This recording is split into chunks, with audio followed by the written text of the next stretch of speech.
referenced his comment at the end of the book. He kind of his most important concept, the land ethic, he turns over to all of us. He says it's about a thinking community. It's not possessive. It's not his idea. It's for all of us to adopt and adapt and implement. And the other is that essays like Thinking Like a Mountain reveal that, he had to learn and grow himself. And so we can all kind of find ourselves in this same journey that Leopold's going on as he shares it through A Sand County Almanac, is that, it's not like one day you wake up and you know it all, or from day one you know it all. You have to go through the process of learning how things work, making mistakes, but in the end, you just do a better job the next time.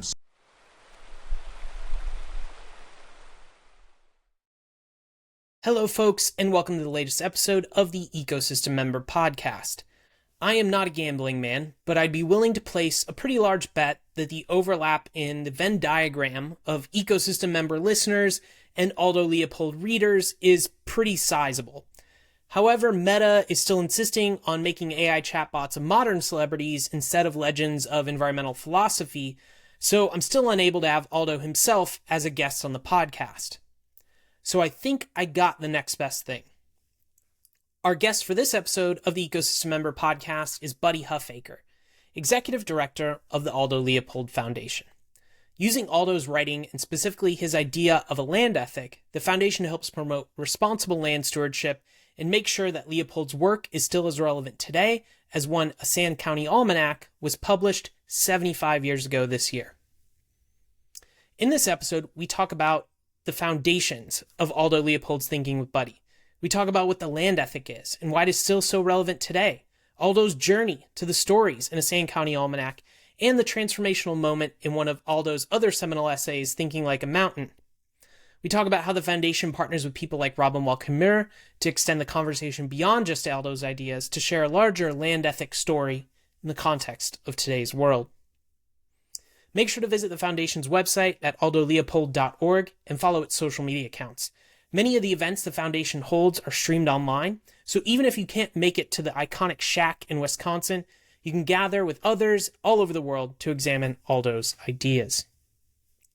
Without further delay, here's the latest episode of the Ecosystem Member Podcast with Buddy Huffaker, Executive Director of the Aldo Leopold Foundation. Today on the Ecosystem Member Podcast, we are excited to have Buddy Huffaker, Executive Director of the Aldo Leopold Foundation.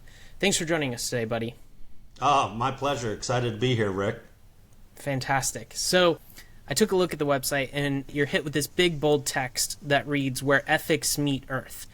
Can you share a little bit about who Aldo Leopold was, and most importantly, his idea of land ethic, which is still very much active and has influenced everyone from, artists and conservationists to chefs and farmers. Can you talk a little bit more about Aldo and his land ethic? Yeah, I often refer to the fact that I can't think of any other individual who has a Center for Sustainable Agriculture and Wilderness Research named after them. So those two bookends gives you some sense of how broad and deep Leopold's impact has been on conservation, and that's because he was one of our earliest professionally trained conservationists. He grew up in the Midwest. His family had a natural resource business. They made fine office furniture out of Midwest hardwoods, and Aldo himself loved to be outside. He loved to hunt, he loved to fish, he loved to hike, he loved to camp. So any chance he got to be outside, he was outside. Merge that with the family's own interest in natural resources from an economic perspective, and the fact that he was living in the Midwest at the time the big cutover happened, and we basically deforested most of the upper Midwest.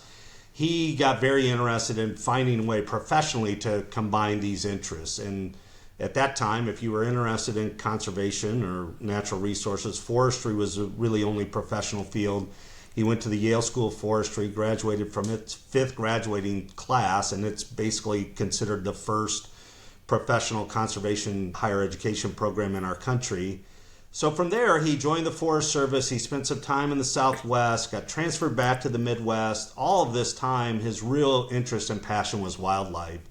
And he finally got to a place where he could leave his position with the Forest Service, started doing game surveys across the upper Midwest that led him to write his first book titled Game Management. And it would become the foundation for what we would now call wildlife ecology, and became the first textbook for the first course that was ever offered, taught by him at the University of Wisconsin. Through all of this, working in the public sector, the private sector, he began to realize that for conservation to be successful, it was going to take all of us. And it was going to have to be grounded in solid economics, but it was also going to have this ethical context and dimension to it. So he starts writing essays that ultimately would be published in his book, A Sand County Almanac. This year we're celebrating the 75th anniversary of that book. It's been translated into 15 different languages, so it serves as one of these kind of global pieces of literature for anybody who is interested in or care about the environment. And the reason we're still talking about this book is because, as you referenced, his vision of a land ethic. And that's where he puts forward, for the first time, really for a Western audience, to wrestle with this concept of what he described as the land community. And he writes, when we see land as a community to which we belong, we may begin to use it with love and respect. And so how I kind of rephrase that for myself is he's challenging us to realize that we are all connected. We're a part of the biological community, not apart from it. And if we realize that, then we'll begin to extend the same ethical consideration and care for the flora and fauna as we do our friends and family. And that's a pretty radical shift for Western society to be thinking that way. And that gets articulated in A Sand County Almanac, as Leopold refers to it, as a land ethic. And that's really the work of the foundation now, is to continue to advance that idea and help use it to inform and inspire thinking about our relationships to each other and the natural world. Really amazing. I didn't realize it was the 75th anniversary. I've read the book at least 3 times over the last 5 to 7 years, and it's incredible. It's always a good reminder to revisit it. And I think to give our listeners a little bit more context around the land ethic and some of Aldo's thinking. So there's obviously a guy named John Muir, faced a little bit of turbulent times over the last few years due to some of his points of view, but was kind of the originator of the Sierra Club, and he became famous through his accounts, his adventure, his wilderness stories, talking about visiting the Sierra, taking Teddy Roosevelt to Glacier Point, leading to these national parks, which are these, set aside places that we go and, for a lot of people, that is their experience of nature, is going to Yosemite or Glacier National Park or any of the other, amazing parks across the U.S. And it's interesting because Muir and Leopold have roots in Wisconsin. You just mentioned, his teaching at the University of Wisconsin-Madison. And I think Wisconsin's not exactly the first place that comes to mind when people think of nature in like the Muir sense. Maybe more in the Leopold sense, they think about it that way. So when we think about putting the land ethic in context and using Muir as sort of a bouncing off point, like, where do Muir and Leopold agree and where might they diverge? Like this idea of wilderness versus national parks, like, can you unpack a little bit of that for the listener? Yeah, and I think it's important to remember we're, at least in this case, talking about the man, the myth, and what I call the marketer. And the third person I'd put in this conversation is Gifford Pinchot, who had his own relationship with Teddy Roosevelt and was the first chief of the U.S. Forest Service. And so Leopold's often looked at this kind of bridge between Pinchot, who was kind of this, greatest use for the greatest good for the greatest amount of time. It was a very utilitarian kind of ethic. And Muir, who has, as you described well, kind of this preservation ethic of we got to set it aside and take and protect it. Leopold serves as kind of the bridge between these two. And of course, it's much more complicated when you look at their actual lives and how they were thinking and working and interacting with people. And I say that because at the end of John Muir's life, he ended up being a farmer in California or in the West. And so definitely had this kind of real utilitarian relationship with the land, though it was driven by his conservation ethic. And yet, I think, Leopold and Muir probably have a little bit more in common than Leopold and Pinchot. And a lot of that is around, again, this sense of interconnectedness. And Rick, you may know the quote, and your listeners may as well. But where Muir talks about all things in the universe being connected. And so that's that same kind of concept that Leopold has of the land ethic, this concept of community being much bigger than we historically have defined it, again, from a Western society perspective. And so I think they're very kind of connected in that way, that we're all in this together. If we don't have healthy land, we're not going to have healthy people. But I think Muir also was a little bit, he was earlier, and so the science of ecology was not as robust. He was not trained as a scientist in the way Leopold was. So I think when you read Leopold, you can see it's a little less, I'm going to say, spiritual in the way Muir was, and a little bit more scientific and grounded in kind of contemporary ecosystem knowledge and science when Leopold was writing. And so again, Leopold, I think, had this more pragmatic view than Muir, that we're organisms too. We're going to have to take up resources. We're consumers. That doesn't mean we can't leave land healthier than when we found it. We just have to go about our business, so to speak, differently. So I think they're connected in this concept of community, a little bit different in Leopold's, a bit more pragmatic, a little bit less protectionist, a little bit more of that kind of conservation aspect, if you will. You're mentioned a couple times here about this idea of community, and that humans are as much a part of these ecosystems. They are taking up resources as, any other member of that ecosystem. In some cases, we've accelerated beyond our probably just amount, but we're still taking up resources. And, this idea of the land ethic and community, that we should love and respect it. It was really this merging, like you're talking about, of Muir bringing forward this, more spiritual sort of emotional side of it, and Leopold bringing in sort of the ecology and the ecosystem understanding of it. And then, to my mind, at least to my reading of it, is that this land ethic kind of is, like you said, that gap between the two. Like, it gives you a responsibility, which is not necessarily a formal responsibility in the sense of like a scientific responsibility, but it's more about being a part of that community. And I think what's interesting is that if we think about the land ethic as this responsibility, how should humans today be engaging in these communities that they're active in? Yeah, a great question, Rich. And I just want to stitch back a little bit, because you did a nice job there of my term about Pinchot, Leopold, Muir being marketers. And so, they're writing to get their point across, and probably moving to Muir and Pinchot kind of moving to ends of the continuum.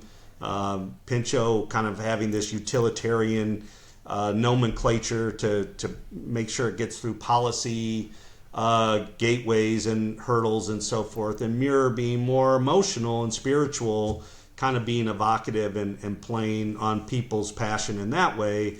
And then Leopold trying to stitch this together, really to an audience that hadn't been thinking about this way. So I think they're all really important figures in advancing our collective thinking around this way.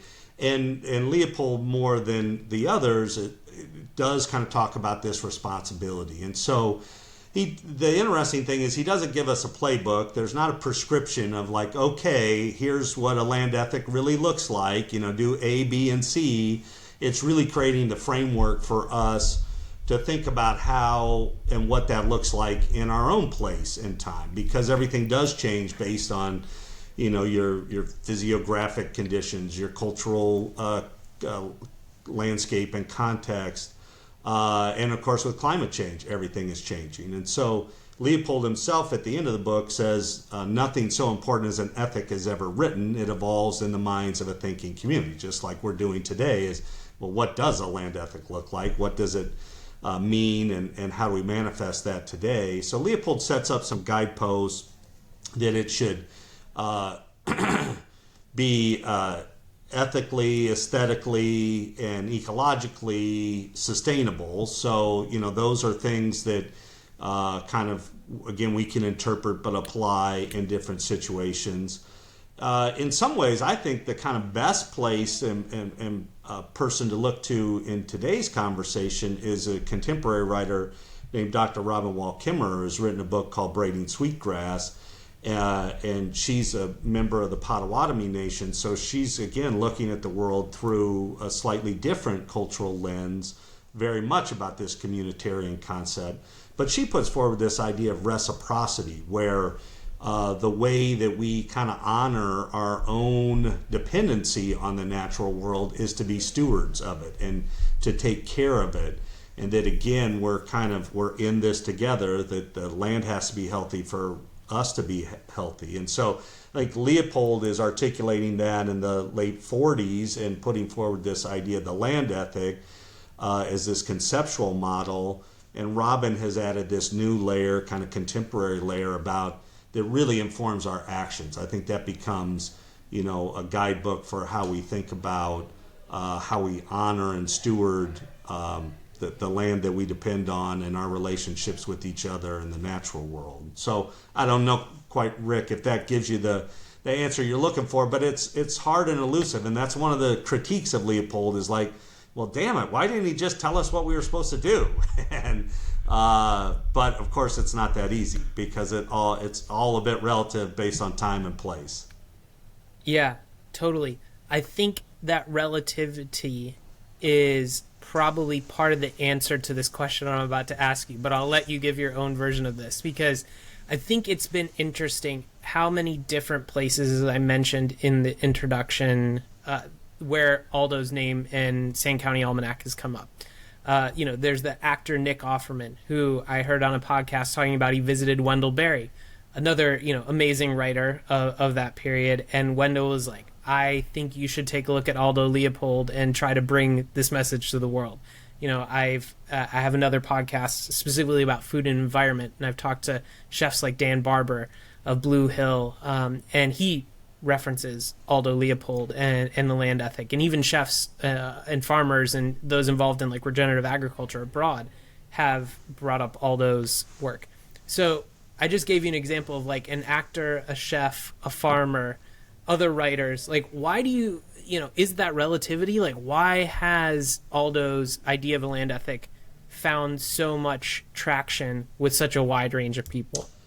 Yeah, I think there's a couple of ingredients. Again, I've affectionately mentioned his commitment to marketing. Like he realized he was putting forth some pretty radical ideas, so he worked really hard at crafting them to be very kind of simple and elegant, also eloquent, and use language that, especially at that time, was much more accessible. Some of it, when you read it now, you can see some of the historical references that current readers probably have a hard time of tracking, but nevertheless, the message is still there. And so, he worked really hard at it, and in the end, he came up with language that is very poetic. I mean, some even just call it a book-length poem.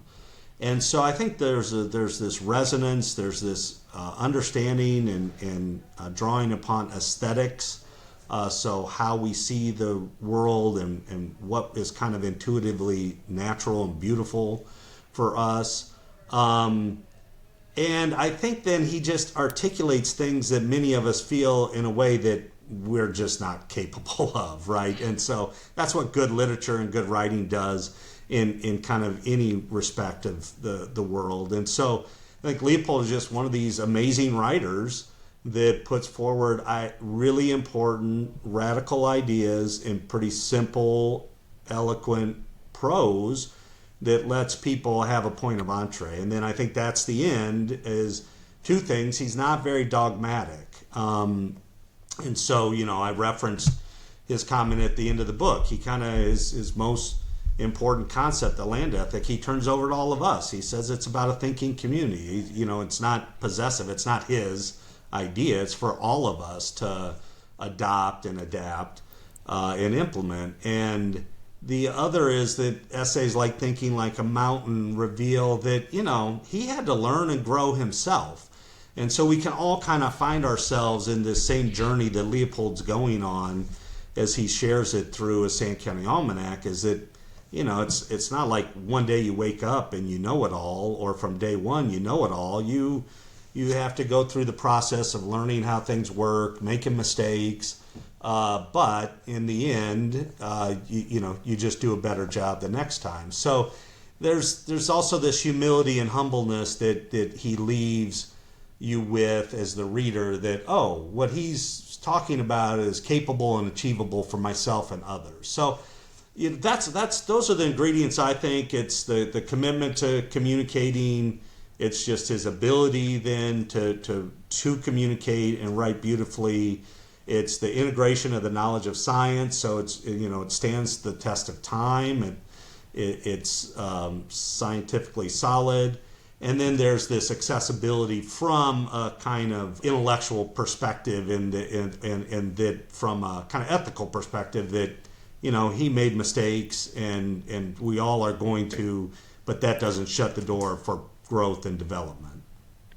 Yeah, and you mentioned thinking like a mountain, and it's been really interesting actually, because living in London over the last 5 years, Penguin Books actually released a Green Ideas series, and the Aldo contribution to it was thinking like a mountain. And he's obviously very well known for the land ethic, but I'm not sure quite as many people knew about that specific piece of thinking. So in summary, like, it's this intense moment that Aldo has of reconsideration after killing a wolf. So can you talk a little bit about how this moment changes his way of thinking and engaging with sort of natural, more than human world? And then, what does thinking like a mountain mean? Like, what should people take away from that when they hear that shorthand? Yeah, so just quick backstory on that essay. Leopold wrote that at kind of the encouragement or almost challenging of one of his former graduate student, Al Hochbaum, who became a prominent conservationist in his own right. And he's like, Leopold, I keep reading these draft essays. They're beautiful. But you have to admit that you, quote, had blood on your hands, and that you didn't always kind of have this vision of a land ethic, that you had to come to understand it and realize it. So that's the first essay where Leopold really kind of gets challenged by his reader, at that point, Albert Hochbaum, to open up the conversation and expose himself and make himself kind of vulnerable and imperfect. And then that trickles through other essays over as he refines and writes other essays. But the other interesting thing, and so as you mentioned, that essay is kind of positioned in the book as this epiphany, in this moment where he kind of shoots this wolf and has this awakening about the importance of predators and how ecosystems function. But that experience happened in 1909, and that essay didn't get written until 1944. So it was 30 years of that event, that moment, gestating in Leopold's own mind, in his gut, in his heart, probably at that moment realizing it. I mean, I think very much we have it documented that he shot a wolf in his early days at the Forest Service. So it really happened. I have no doubt but that he saw that green fire die. But it still took him 30 years to kind of digest that and think about that, and then re-articulate it for all of us to read and listen and learn from. So I think it again is the reveal for all of us as readers and all of us who care about conservation and sustainability, is that these things do take time. We have to kind of keep working at it. We have to kind of continue to learn from one another. And I think that then overall is the message of thinking like a mountain, is that it really challenges us to step outside of ourselves, to have a really deep sense of time and through ecology and evolution, and then this sense of humility that we're not always going to make the right action, but that doesn't mean we can't do a better job next time. So I think it's all three of those. It's this deep sense of time, it's stepping out of ourselves, and then it's this ability to change course once we have new information and new insights. You mentioned Robin Wall Kimmerer earlier. I get really excited when I think recently she's done at least one, maybe two different events, or maybe even more than that I haven't come across with the foundation. And it's exciting to see two amazing sort of thinkers and representatives be able to come together. And you mentioned, a lot of her thinking, she puts in a contemporary context that I think has resonated with so many more people. You kind of talked about Aldo being a great marketer and a writer, and Robin's kind of taken that mantle even further and made it even more digestible to certain groups of people who may not have been attracted to it before. Do we know, in the terms of like learning, a lot of the ideas that Robin's work is based on in these indigenous Native American thinking about that relationship with the land, being a part of community, being stewards, which obviously goes back hundreds, if not thousands of years. Do we know, like, did Aldo come across indigenous Native American people, and maybe in his adventures in the Gila wilderness or something like that, to bring that to where he came to when writing? Or were there other influences that kind of led him to the land ethic and thinking like a mountain? Yeah, we wish we had more evidence, and there might be. I mean, the scholar Kurt Miney, who's written the definitive biography, has gone back to his own research, because he wrote his biography now in the late 1980s, to try to understand what he had documented and found in the archives. There's likely more information that we're working to kind of surface. We do know Leopold had some interaction with indigenous communities up in the Upper Peninsula of Michigan as a young boy, in New Mexico when he was in the Southwest, and Arizona, and then when he came to Wisconsin, he had some interactions with Chief Yellow Thunder of the Ho-Chunk Nation. We don't have a lot of documentation of how he was absorbing and processing any worldviews or cultural perspectives that they might have shared with him. We also know that his wife Estella was from a Hispanic family in New Mexico, and so they had their own different kind of cultural context for conservation. They were sheep ranchers, so again, a kind of working relationship with the landscape. Aldo's wife, Stella's favorite aunt, Aunt Nina, was an early suffragette and one of the active voices in opposition to the Indian boarding school movement. So those conversations would have been taking place at the family dinner table. So, we know Leopold was exposed to different cultural contexts in a way that maybe others in his generation weren't, or if he would have just strictly grown up in the Midwest.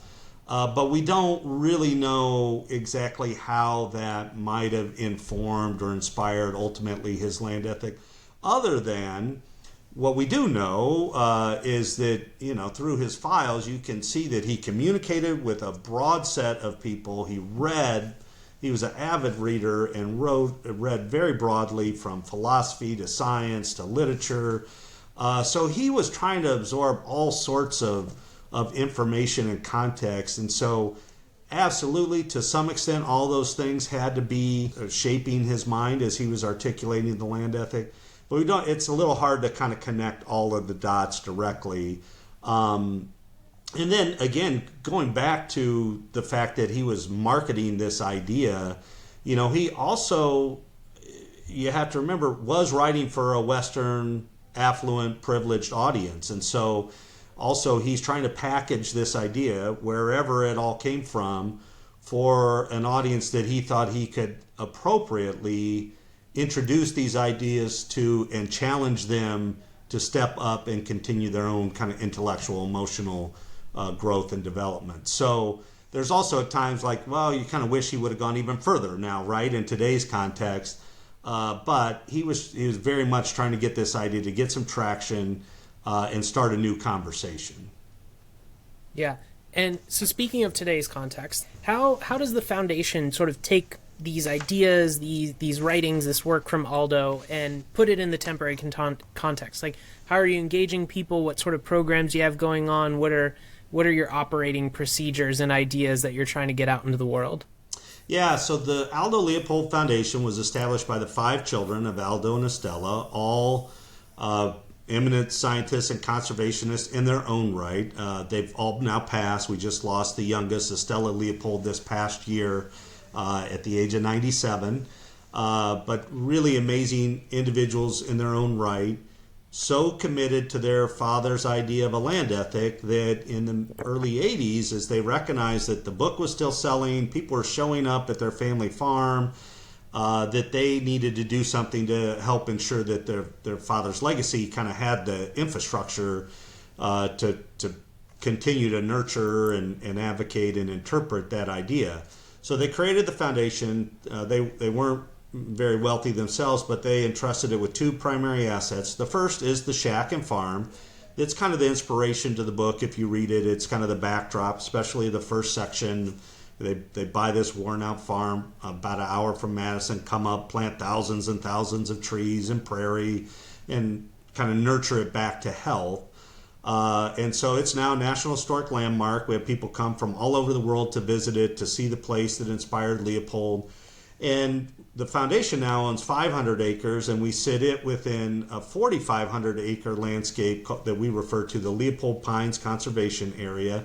So it's with some neighboring families, and we manage that for grassland birds and savanna species. And so we're continuing to try to apply the idea of land stewardship, ecological restoration in a contemporary context, and realize, it's a lot of work and it's hard, but we are seeing the birds respond that are indicators, and now we're starting to monitor for pollinators. Given the crisis with them, can we provide the habitat for these species that we are losing elsewhere across the landscape? So some of it is just being active ourselves and practicing this land ethic for our place and our time. And then the other asset they entrusted the foundation with was their father's writings. So we're the executor of Leopold's literary estate.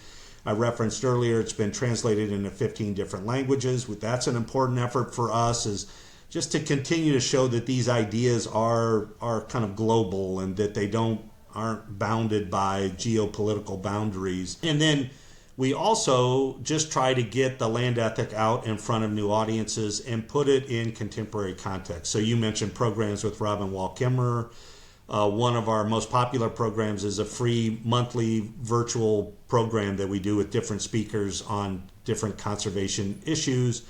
And so it's, again, kind of interpreting Leopold's legacy in the land ethic, but also putting it in context of today with current conservation practice, philosophy, and so forth. So, and then we have some educational curriculums for school-age children. We're working to develop one for college students. And so that's kind of how we engage the world. A lot of people invite us in to come be part of their programs to, again, might be a local land trust or a sustainable agriculture or local food movement, and putting their work in the context of land ethic has value to them, and again demonstrates the continued relevance and connections for us and the land ethic.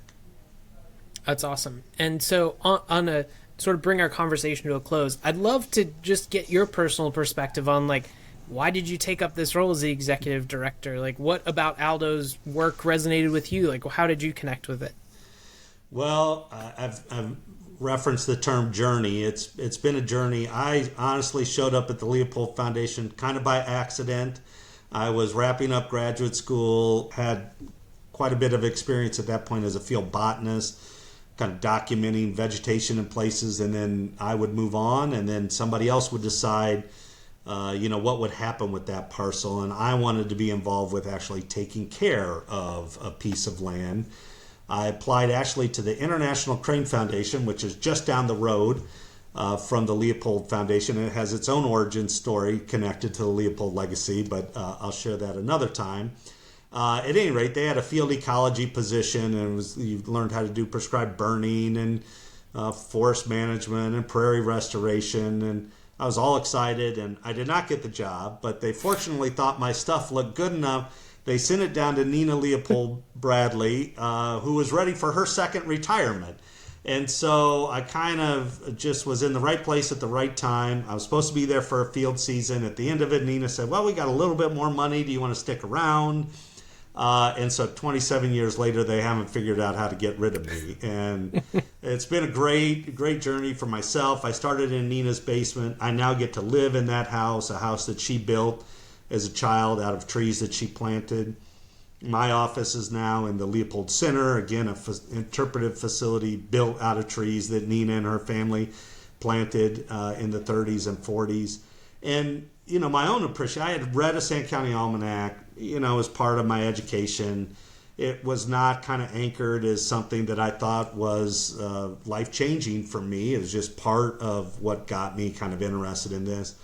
But now, over 27 years, obviously, I get to dip in and out of A Sand County Almanac and Leopold's other writings regularly. And I just continue to be amazed and astounded by how thoughtful he was, what a clear thinker he was, how well he could then clearly articulate these ideas in compelling ways to audiences ranging from garden clubs to civil engineering to forestry. And just that this idea of a land ethic is more important now than ever. And, we just, in many ways, Leopold would be astounded by the interest and the readership that he's had. And then, of course, astounded by some of the lack of signs of progress we've made in advancing a conservation ethic. Yeah. Totally. Well, thank you so much, Buddy, for joining us today and bringing us a little bit of a more perspective, more background, more context for Aldo's writing and thinking. I think it'll be really helpful to our listeners who maybe even those who haven't encountered his work before, maybe will be the spark that gets them interested. Thanks very much for joining us today, Buddy. We appreciate it.